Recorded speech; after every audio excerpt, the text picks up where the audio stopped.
Hello everyone, welcome back to another video. In this video I'm going to do maintenance on my nano tank. This is a 10-gallon freshwater tank. I have lots of guppy fries in it and one big guppy. This guppy is not the mother or the father of these fries. This guppy is one of my guppies that I got some time back and I've been keeping it here. This tank has lots of guppy fries. These fries are from the guppies I got some time before, but none of those guppies survived. And why is that? So that is something we'll discuss in another video. In this tank I have some golden shrimps, or you can say yellow shrimps, and they are not Cardinia, they are Neocardinia, I think. I think this is what they call them. This is how they classify them. Neocardinia shrimps are quite easier to keep compared to the Cardinia ones. And yeah, I have some plants in here. I don't know the names of all of them, but I got some plants that I really liked and I just placed them here. They have been growing slowly, but they have been growing nice. My shrimps have been breeding in this tank, and today is the day I have to do maintenance on this tank. These guppy fries are always hungry. Just before we begin with the maintenance, I want to show you a few things. I want to show you some of the skin that the shrimps have shed.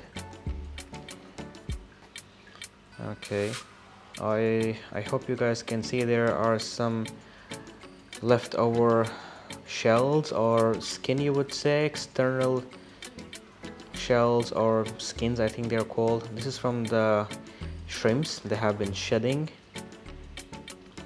and this is actually a good sign. This means that the shrimps are growing well. The tank is really dirty. This needs to be rinsed also.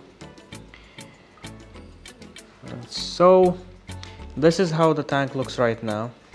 This is next to my discus tank. Even the discus tank is pretty dirty and needs cleaning. But in this video we are talking about the nano 10-gallon tank.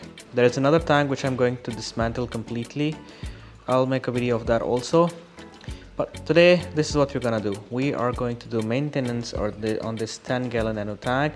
It's running a sponge filter. It has Eco Complete substrate, some plants, guppies, shrimps, and an LED light. So let's begin with the cleaning. So I'm going to start the maintenance on this tank. My both hands will be busy with the maintenance and the camera is on the tripod, so I'm sorry if you expect lots of close-ups for the maintenance, because I don't think I'll be able to do that while both my hands be busy in the tank. But let's begin.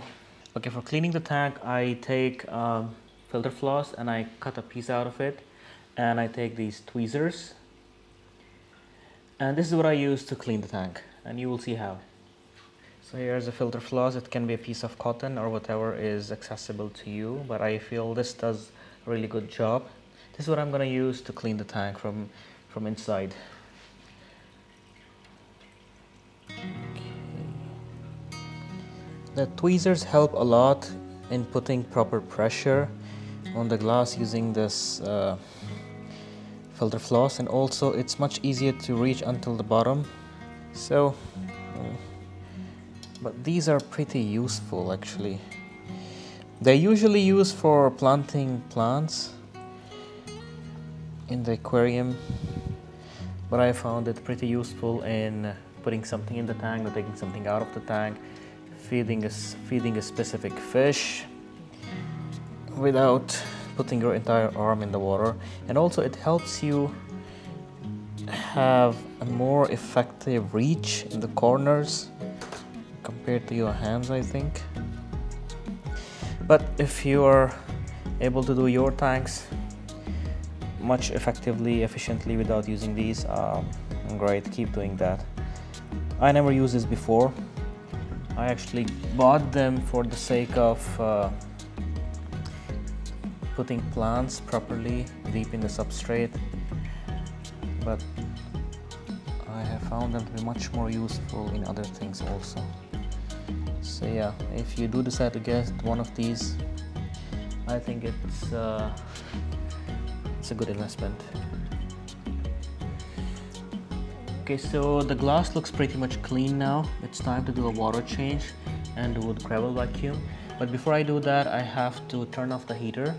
And second, I have to clean the sponge filter. If you see the sponge filter here, it's pretty dirty, and usually it's the best practice is, if using a sponge filter, always clean it in the tank water or a dechlorinated water, so the beneficial bacteria in the sponge doesn't die.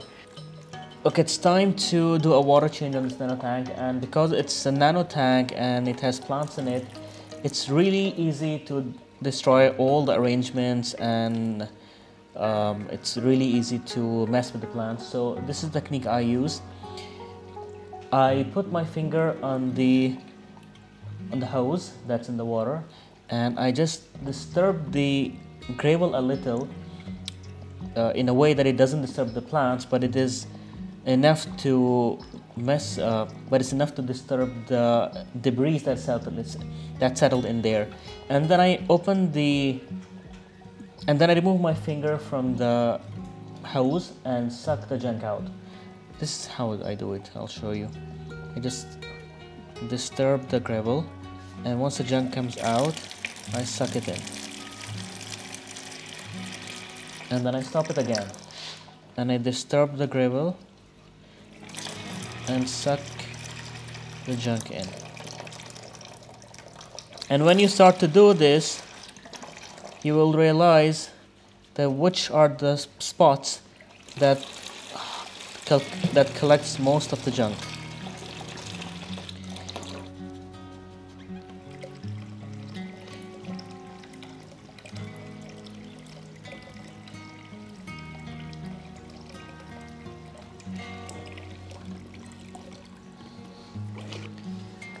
I will just make sure that I did not accidentally sucked up any fries or shrimps in the bucket of water.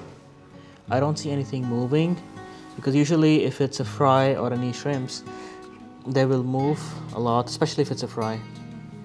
So I will just make sure I did not accidentally sucked up any fries or shrimps. And it looks pretty much clear. I don't think there is any living thing in there. So that's it. So I'm going to drain this water and fill the tank back up with new water. So let's do it.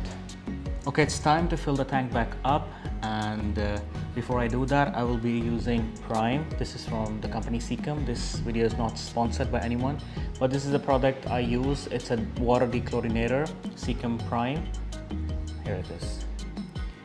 So I'll be adding this in my 10-gallon tank for the complete volume of the tank, and then add the fresh water and fill it back up. So let's add this.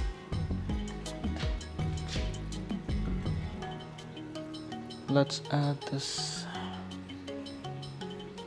In order not to disturb the substrate and the plants, what I do is that I pour the new water on the sponge, so it just breaks the force of the waterfall.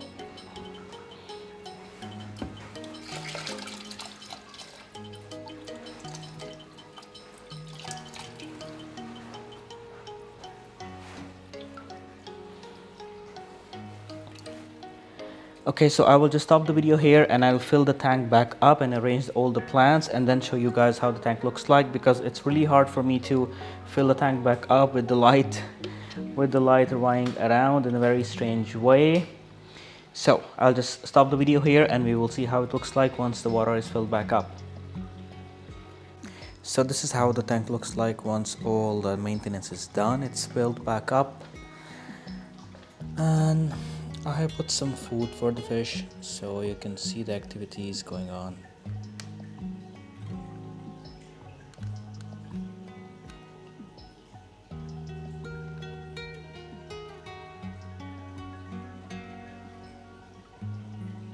The shrimps are all out.